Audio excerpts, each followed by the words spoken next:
नमस्कार, वैशालीज किचनमध्ये आपलं स्वागत आहे। आज आपण बनवणार आहोत 8 दिवस पुरेल इतके कांदा खोबऱ्याचे वाटण।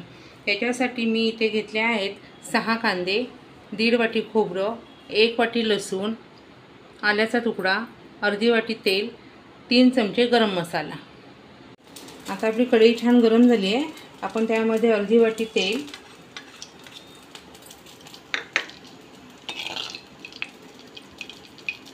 तेल छान गरम झालं की आपण त्यामध्ये खोबरं टाकूया।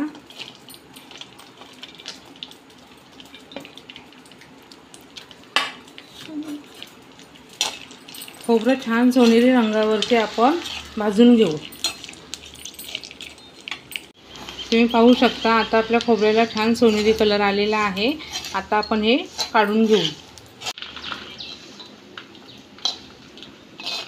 आपण यामध्ये कांदा घालून घेऊ।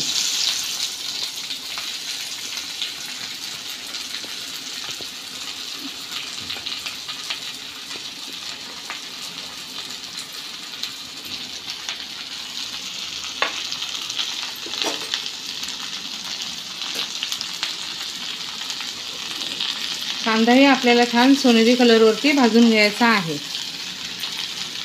शकता आता आपला कांदा छान परतून झालेला आहे।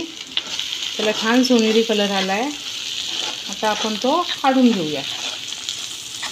तुम्ही पाहू शकता आता आपला कांदा आणि खोबरं छान थंड झालेला आहे। ते आता आपण छान बारीक वाटून घेऊ। तुम्ही पाहू शकता अशा प्रकारे आपला कांदा खोबऱ्याचा मसाला तयार झालेला आहे।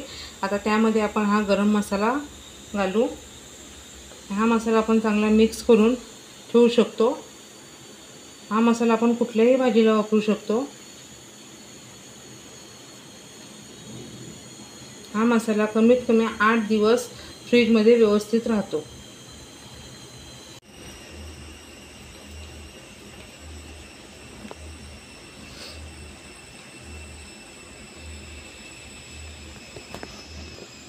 व्हिडिओ आवडल्यास चॅनलला लाईक, शेअर आणि सबस्क्राईब करा।